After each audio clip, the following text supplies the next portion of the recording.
growing weary of running from room to room, practicing one-tooth insurance-driven dentistry? Then stay tuned for the latest episode of The Lionhearted, where Dr. Stephen Rasner will hand you the blueprint for what many call the gold standard of general practice dentistry.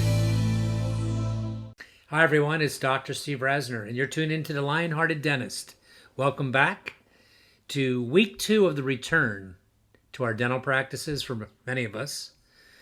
As I've said many times before, I'm practicing in the state of New Jersey in the United States, and for the last 2 weeks I staged what I call a soft opening. And I've discussed many things with you over these past 12 pandemic weeks throughout the world that we're all experiencing. And I want you to know, at least this one person that many of you tune into, a lot of it was always just intuition and what I thought would be the most successful and least problematic for me to navigate as I've tried to find my way back, like many of you.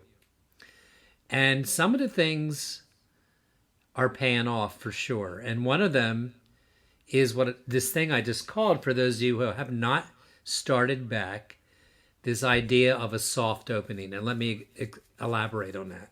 The soft opening for me means I'm seeing way less patients than I used to see.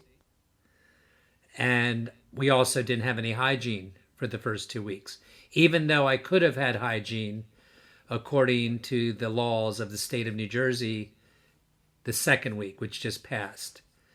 And I would say to you, if you haven't been in your office in the last couple months, like most of us, that may be the way to start, if you can. I mean, not even if you can, that's what you should do. And I'm going to tell you why, because it's different. It's very different. If leadership ever came into play, we all hear that word all the time in the business world, and we certainly have heard it in dentistry in the last several months. You're all in that role right now. You're all leaders, whether you want to be or not, you are. And you're not just going in practicing alone. It's not just you and patients that are coming back into dentistry. It's you and your team, whether that team is 3 or 4 staff members, or in many of our cases, staff members that exceed 20, 30, 40. You better believe you're the leader. You're the one that's going to say, is this good enough? No, we need to do this now more because I don't feel confident that we're projecting the right message. You're the only one. There's nobody in there policing you right now. So that's what I mean. If there was ever a time that you're calling as a dentist, unless you're just an associate, and what I mean by that, unless you don't have the role, and I would think that even as an associate, you have the role of the leadership of the team that's responsible to the care that you provide. So you're all leaders right now. Many of you have asked me recently for books on leadership and those type of things. I don't have all the answers. Listen, what happened to me is I got fascinated with our profession early on. And as it grew for me, as I know for many of you, it was exciting. Like, I never saw myself in a role that I'd be hiring a couple people. Of course, I knew that, but then it grew to 5, and then it grew to 10 and 15 and onward. And I found myself in this new role in life as a person that was responsible for many other people. And I used to spend an enormity of time on weekends. It was a big thing for me. And I would go to Starbucks or bookstores, Barnes & Noble, and other bookstores like that. Many, unfortunately, have, passed the wayside because of new times and the internet and things like that. And I would spend hours just going through the business section. I don't even know why. I just did.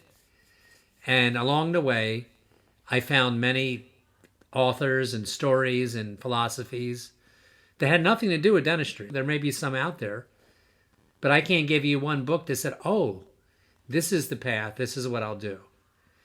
But I did find many books from different walks of life, The gentleman that ran Southwest Airlines wrote a book called Nuts. I found inspiring. A gentleman that was a used car salesman in Texas. I think his name was Sewell, Sewall.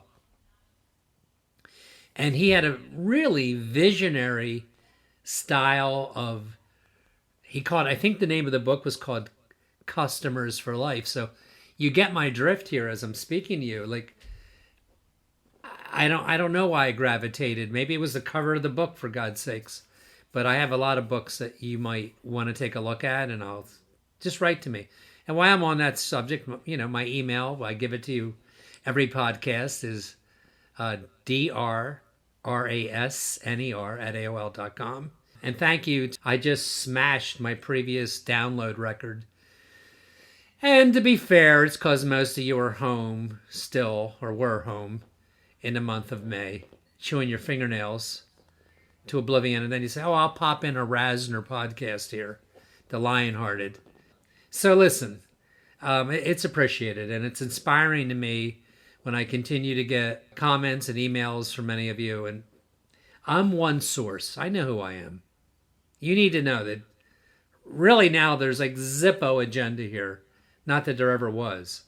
And once you start something, which is what I did a year and a half ago with these podcasts, it's hard to take a hiatus unless you feel it's not reaching anyone. And apparently it still is. And so thanks. So let's get to the meat of this week's material. And I call it week 2, new revelations, the good, the bad, and the ugly, perhaps. Okay? Here's what I continue to see. Some of it pleasantly surprising. A lot of it pleasantly surprising. First of all, it did get easier clinically this week. This is important stuff for those of you that haven't gone back yet. And maybe a few weeks from now, I'll stop this replay of what my weeks are. This isn't what these podcasts are meant for. This portion of my podcast, the last couple of weeks, is for those of you that haven't gone back yet and like what you may be experiencing. Because I know a lot of us breathe the same air. And so you experience and kind of look at things in dentistry a lot like I do. So I know it's relevant to many of you. And the first week I was like overwhelmed thinking, oh my God, it's so hot wearing the PPEs and I'm so tired. And, I still am tired at the end of the day, but I didn't notice it quite as much. And that makes sense. Look, new stuff that is difficult to me is just never pleasant. I can't imagine why anybody would welcome new, more difficult change. But it was scary in the beginning because that's a big thing to me. A lot of us were not built to produce half the revenues that we used to produce because of the new influence of the pandemic consequences. So wearing the PPEs the first week was laborious and more exhausting. I didn't notice it as much. A little teeny tip, for God's sakes. If this helps one of you, then it was worth me saying. One of the bad things is that the masks go over your ears and they bend your ears. You don't notice it right away, but you'll notice something's awkward and uncomfortable during the day, and it's the bending in half of your ears. So many smart staff members have rigged these things where the strings that go around your ears go up on your head and hook into different devices that people are making. So very easy. There's a million of them that work.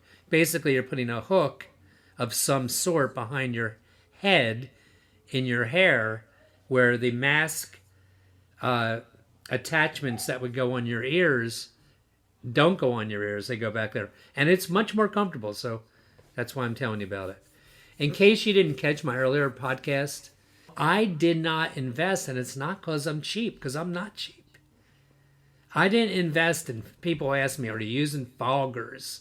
Have I sealed off all my doorways to my operatories? Am I using air filtration? And I'm going to be honest with you, and maybe I'll get some bad mail here. I don't care. I'm here to tell you my version, and I'm not doing that. We are very strict, and I'm proud of my team for remaining strict on the protocols we set in place that first day. So traffic flow, patients coming in one at a time out of the parking lot. We are starting to allow, we didn't do it the first week. And I want to tell you that, and a good thing to tell your team is what I told my team on the opening few minutes when we started 2 weeks ago. And that was, everything I'm saying today may change tomorrow. This is me learning as much as I can learn, working on the fly to try to provide an environment where we can still exist and we can keep you, my team members, certainly safe and our patients safe. And each of us have our own version or vision of what that should look like. And for me, I just didn't read enough convincing data and literature that convinced me that changing my air filtration systems would most definitely eradicate the possibility of somebody getting a positive result.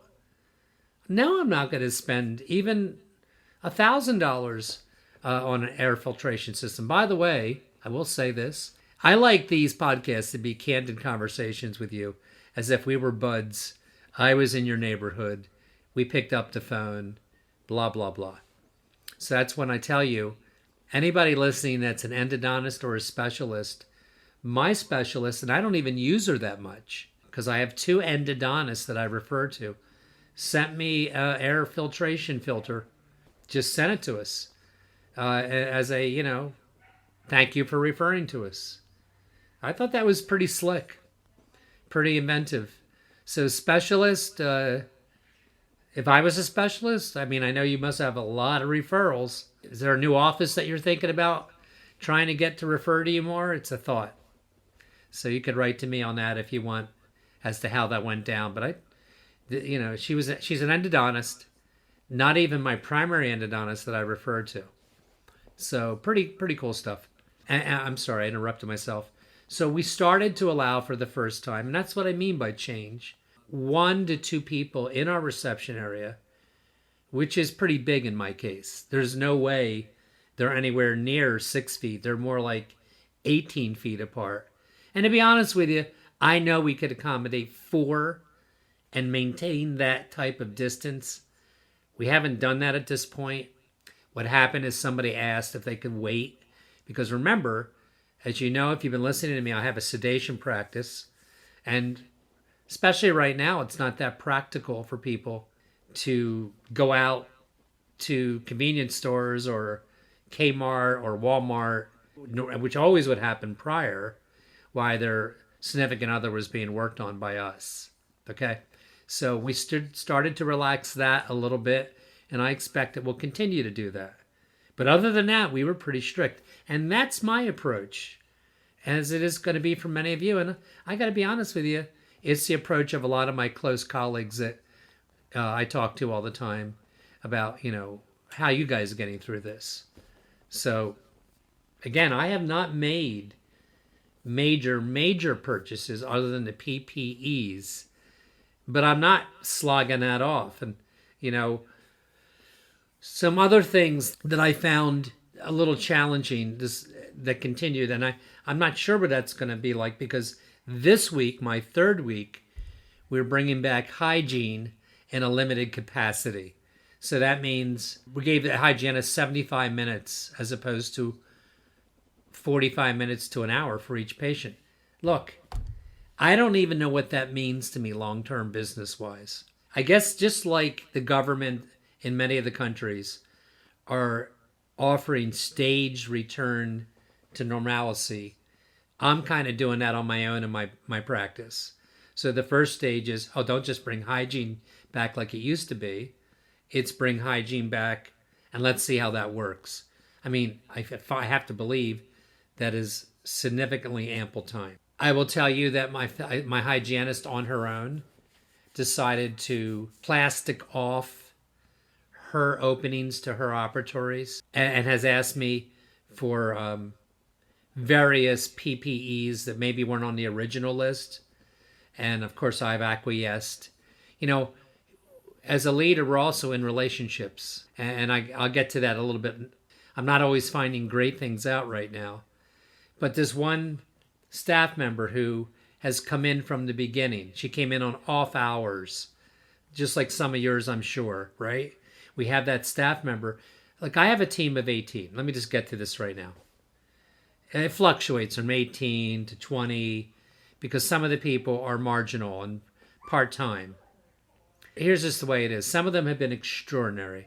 Came in during many of the weeks we were closed down to organize parts of the office. Some of them were making calls to patients, And those of you in the United States are familiar now with the PPP loan structure, which forced many of us to hire back our entire teams, even though we weren't really open enough to warrant that. And I got to tell you, that has been shockingly revealing to me. And I'm sharing it with you in case it happens to you. You're not alone. I've had staff members that I've known for 20 years completely disappoint me. I don't know whether they watch these podcasts or not, but I certainly would not deny it. And as a leader, I have to decide how big of a deal do I want to make this right now. So I have people that knew they were being paid full time, even though we're only working 3 days, because that's how the PPP loan worked to our favor. I don't want to get into the details of that right now. By the way, I have off the press, this is important to my United States colleagues, off the press as in this week, more explanation of the PPP loan, what is forgiveness, what you can write off, what you can't. And this came from accounting, from accountants that gave a presentation. And I have the presentation. So if you want that, be sure to write to me. And write to me this week, because it won't be relevant very soon, maybe. So I found that some have absolutely skated on me, meaning that they've come in such limited hours. I can't believe that they feel okay about it. And I have many others, and most of them, I would say 75% of my team has delivered a beautiful example of good work ethic. But some, and more than one, have absolutely disappointed me. And I'm only sharing that with you because in the event that you have a disappointment, I hear it throughout the industry right now. And I've seen also where a lot of staff personnel have decided not to return. Look, man, there's no minimizing what's going on here. What you're hearing today is one of your colleagues, one that you listen to a lot, is back. I told you I'd be back. I can't be positive, but I think it's going to turn out pretty good. I didn't go crazy. I didn't wrap every single thing. I don't know if this is resonating, but you see on social media the different levels of what you need to do. Certainly, everybody is protecting themselves and the patients, in my opinion, to the fullest extent of what is required. That's my opinion. Double masking and throwing, going through gowns like there's no tomorrow. And that's a hard one you're going to have to figure out during the soft opening when you go back. Do not go back full time like you were before. I'm telling you, even if you lose money, that first week or so, you don't want to exhibit chaos, bad decision making in front of patients, and really, for that matter, in front of team members. Here's an example of what you're going to run into. Imagine gowning yourself, scrubbing yourself, walking into a room, and you sat down, and somebody needs you for something in another room. You have to try to avoid those situations. In hygiene this week, we're going to try to take photographs, and we've always taken x-rays that we can show me on an iPad, so I don't have to physically go in the room unless it's essential. If it is, I'm going to get up, I'm going to take off what I have on, take off my mask, and I'm going to go in probably with double mask, but not as double gown like I have been in many cases for my primary care. I haven't quite figured it out, but I'm going to tell you it's an issue that you're going to have to deal with. It's one thing you hearing me say this right now. It's a very another when you're in that moment. The moment where you're sitting down, thinking you're all ready to go. Oh my God, I got all this stuff on. and somebody says, "Can you just come in here for a second?" What does it matter if it's for a second? And that hasn't happened much because we were careful with scheduling, but it did happen this week. And so let me get to one more thing that was a very, very positive sign this week. Again, I don't know if you recall my last podcast, I had a really good opening week with case acceptance. We literally had no patients not accept what we recommended. Not one time. Whether it was a crown or an extensive case. And one of the cases was over $20,000. And you also heard me say during a lot of these podcasts that I think you should go in with a mindset like you went in when you opened up your practice many moons ago and err on the side of being conservative to enhance patient trust. Because I perceive that the mass population would be very financially apprehensive right now. That was my intuitive thought. I have not found that to be the case. Again, this week that just passed, I had pretty extraordinary case acceptance. And I'm not even looking, nor do I ever, but I'm more cognizant of it during the return to my office of, extensive treatment plan cases. So when I had a patient come in this week, so I had two I'll tell you about real quick. One was what I call a bread and butter patient that you see all the time. This is a patient that came in about 61 years old. The reason he was in my office is he had gone to an endodontist for treatment of number 15 for my European colleagues, 27. And the endodontist had told the patient that he should get another opinion because it didn't look restorable, which I agreed with. Now, this is a patient that had other missing teeth. He had extensive crown and bridge in his mouth, extensive dentistry, histories of root canals, but he was missing multiple teeth in areas, had a tremendous collapsed VDO, vertical dimension of occlusion. So I have a mask on.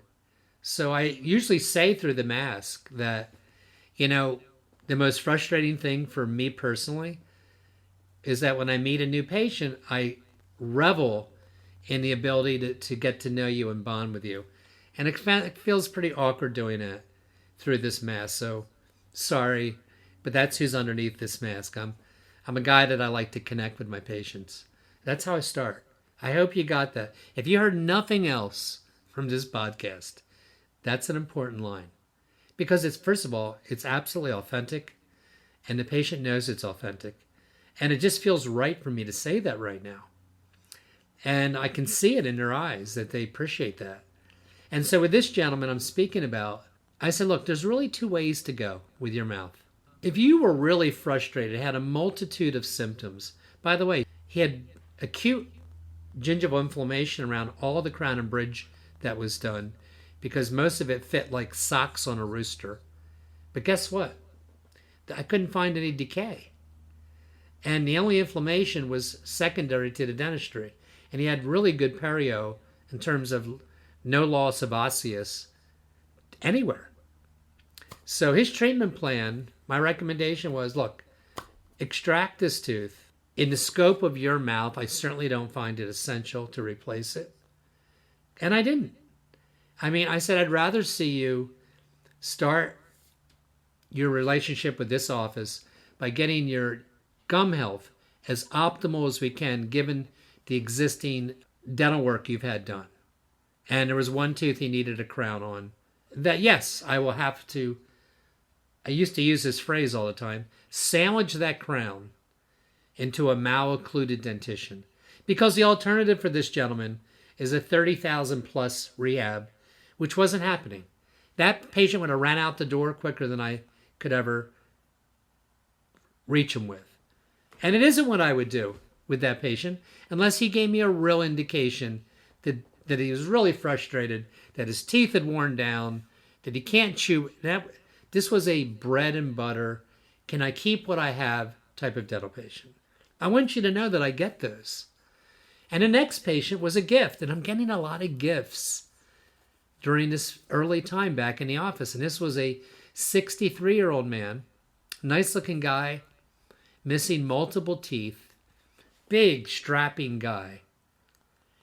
that, and he came in with his wife. He came in with his significant other, who I allowed in the room.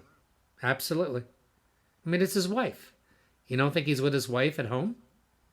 So that's part of my protocol.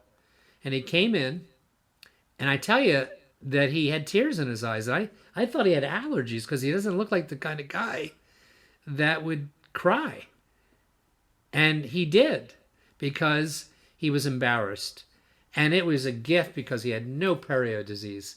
He had abundant bone for implants. He wanted to replace his missing teeth. I mean, it was... Look, we get paid up front in my office for a multitude of reasons that you can hear in other podcasts. And he paid us up front. And it was a significant case. Over 30.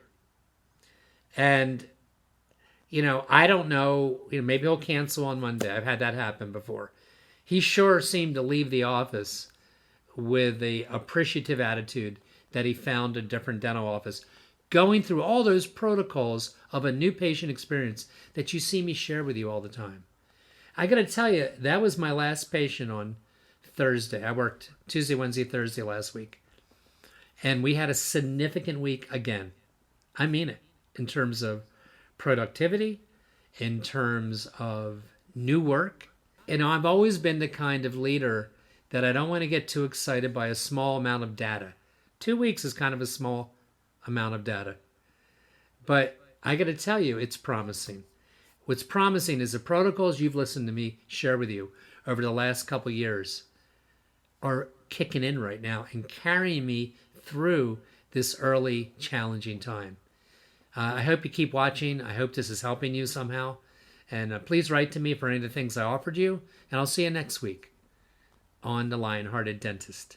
See you then. Thanks. Hang in there. Stay strong.